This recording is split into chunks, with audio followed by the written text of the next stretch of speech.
Assalamualaikum warahmatullahi wabarakatuh. Perkenalkan saya Janatin Ayasami dengan NIM 19016097. Pada kesempatan kali ini, saya akan membahas materi mengenai teks cerita fabel. Fabel merupakan cerita tentang kehidupan binatang yang berperilaku menyerupai manusia. Fabel juga termasuk kepada jenis cerita fiksi. Fabel sering juga disebut dengan cerita moral karena pesan yang ada di dalam cerita fabel berkaitan erat dengan moral. Teks cerita fabel ini tidak hanya mengisahkan kehidupan binatang, tetapi juga mengisahkan kehidupan manusia dengan segala karakteristiknya. Binatang-binatang yang ada pada cerita fabel memiliki karakter seperti manusia. Karakternya ada yang baik dan juga ada yang buruk. Selanjutnya kita masuk pada ciri-ciri fabel. Ciri umum pada fabel yang pertama yaitu fabel mengambil tokoh para binatang. Yang kedua, watak tokoh para binatang digambarkan ada yang baik dan ada yang buruk, seperti watak manusia. Yang ketiga, tokoh para binatang biasanya bisa berbicara seperti manusia. Yang keempat, cerita memiliki rangkaian peristiwa yang menunjukkan kejadian sebab dan akibat. Nah, rangkaian sebab akibat ini diurutkan dari awal sampai akhir. Selanjutnya, fabel menggunakan latar alam seperti hutan, sungai, kolam, dan lain sebagainya. Oke, kita lanjut kepada unsur-unsur fabel. Yang pertama yaitu tokoh.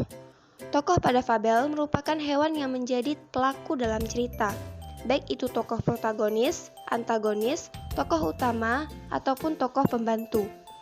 Yang kedua yaitu penokohan. Penokohan merupakan pemberian karakter pada tokoh.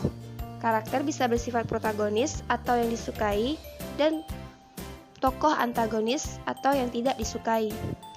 Yang ketiga yaitu watak tokoh. Watak tokoh dapat disimpulkan dari penggambaran fisik, penggambaran tindakan tokoh, dialog tokoh, ataupun monolog. Yang keempat yaitu setting atau latar. Setting atau latar adalah tempat dan waktu kejadian serta suasana dalam cerita. Ada 3 jenis latar, yaitu latar tempat, latar waktu, dan latar sosial. Yang kelima yaitu tema. Tema adalah gagasan yang mendasari cerita. Tema dapat ditemukan dari kalimat kunci yang diungkapkan tokoh, atau penyimpulan keseluruhan peristiwa sebab akibat pada cerita. Selanjutnya yaitu amanat. Amanat adalah pesan yang disampaikan penulis secara tidak langsung. Amanat disimpulkan dari sikap penulis terhadap permasalahan yang diangkat pada cerita. Jadi dapat disimpulkan bahwa fabel adalah cerita fiksi berupa dongeng yang menggambarkan budi pekerti manusia yang diibaratkan pada binatang.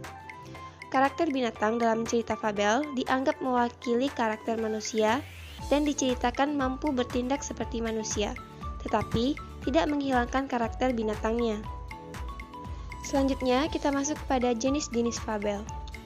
Ditinjau dari pemberian watak dan latarnya, fabel dibedakan menjadi fabel alami dan fabel adaptasi. Fabel alami adalah fabel yang menggunakan watak tokoh binatang seperti pada kondisi alam nyata.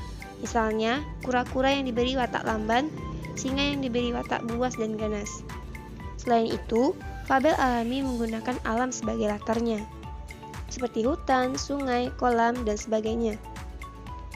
Yang kedua yaitu fabel adaptasi, yaitu fabel yang memberikan watak tokoh dengan mengubah watak aslinya pada dunia nyata dan menggunakan tempat-tempat lain sebagai latar, seperti di rumah dan di jalan raya. Ditinjau dari kemunculan pesan, fabel dibedakan menjadi 2, yaitu fabel dengan koda dan fabel tanpa koda. Fabel dengan koda berarti fabel dengan memunculkan secara eksplisit pesan pengarang di akhir cerita. Sebaliknya, fabel tanpa koda tidak memberikan secara eksplisit pesan pengarang di akhir cerita. Adapun struktur fabel yang pertama yaitu orientasi. Orientasi merupakan bagian awal dari suatu cerita yang berisi pengenalan tokoh, latar tempat, dan waktu. Yang kedua ada komplikasi. Komplikasi merupakan konflik atau permasalahan antara satu dengan tokoh yang lain. Komplikasi ini menuju pada klimaks. Yang ketiga yaitu resolusi, yang mana bagian ini berisi mengenai pemecahan masalah. Yang terakhir ada koda. Koda adalah bagian terakhir fabel yang berisi perubahan yang terjadi pada tokoh dan pelajaran yang dapat dipetik dari cerita tersebut. Sekian pembahasan dari saya. Wassalamualaikum warahmatullahi wabarakatuh.